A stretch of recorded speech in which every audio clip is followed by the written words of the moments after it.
কথাই বলে শেষ ভালো যার সব ভালো তার।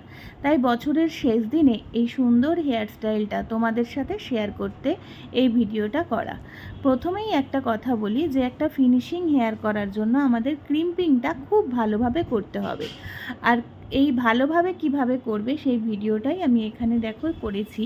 প্রথমে খুব পাতলা পাতলা সেকশান নিয়ে হেয়ারটাকে ক্রিম্পারের সাহায্যে আমি স্ট্রেট করে নিয়েছি এবং তার সাথে সাথেই আমি ক্রিম্প করেছি। তাহলে কি হয়, বেবি হেয়ারগুলো পুরো বসে যায় এবং ক্রিম্পিংটা খুব সুন্দর হয়।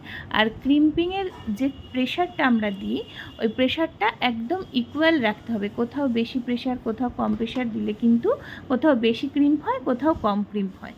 তো এভাবে ক্রিম্পিং করার ফলে আমার হেয়ারটা দেখো সুন্দর একটা স্ট্রেট মতো লুক দিচ্ছে। এবার আমি একটা সেকশান দিয়ে পনি করার জন্য যে সেকশানটা আমাদের প্রয়োজন সেটা করে নিয়ে আমি দুটো ক্লিপ আর দুটো গার্ডারের সাহায্যে আমি পনিটা খুব ভালোভাবে করে নিয়েছি, যার ফলে আমার পনি কিন্তু ভীষণ টাইট হয় এবং খুলে যাওয়ার বা লুজ হয়ে যাওয়ার কোনো রকম ভয় থাকে না। তারপর আমি বুফানটা ক্রিয়েট করেছি সি সেকশান নিয়ে। আগেও তোমাদের আমি দেখেছি, আগের ভিডিওতেও দেখিয়েছি কিভাবে বুফান ক্রিয়েট করতে হয়। সি সেকশান নিয়ে আর ডাই ডাস্টিং পাউডার দিয়ে আমরা হেয়ারটাকে একটু ড্রাই করে নিয়ে তারপর ব্যাক ব্রাশ করি। প্রথম সেকশানে আমরা 2 থেকে 2.5 ইঞ্চি ব্যাক ব্রাশ করব আর মিডিয়াম যে স্প্রেটা রয়েছে ড্রাফটের সেটা দিয়ে দিয়ে সেট করব ব্যাক ব্রাশকে। তারপর এইভাবে আমরা বুফানটা করব। দেখো 2-3 বারে এই সি সেকশানটা আমি তোমাদেরকে দেখালাম যে কিভাবে সি সেকশানটা নিতে হবে। তারপর আমরা আবার মিডিয়াম স্প্রে দিয়ে আমরা সেটাকে সেট করব। প্রত্যেকবারই আমরা কিন্তু ব্যাক ব্রাশটাকে সেট করতে করতেই চলবো।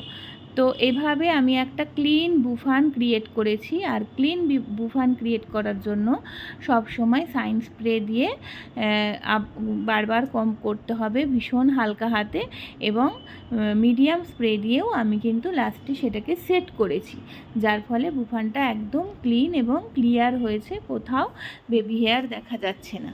এরকম সুন্দর একটা বুফান কিভাবে ক্রিয়েট করতে হয় এটা আমি তোমাদের আগের ভিডিওতেও দেখিয়েছি। তারপর বুফানটাকে সেট করে নিয়েছি।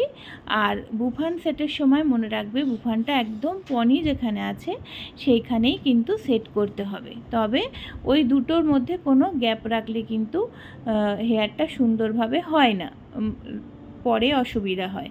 তো সামনে যে হেয়ারটা ছিল সেটাকে আমি বক্স সেকশানে ভাগ করে নিয়েছি আর দুদিকের হেয়ারটাকে আমি স্ল্যান্ট করে করে সেকশান নিয়ে ব্যাক ব্রাশ করে ড্রাই ডাস্টিং পাউডারের সাহায্য নিয়ে ব্যাক ব্রাশ করেছি আর স্ল্যান্ট করে করে সেকশান নিয়েছি।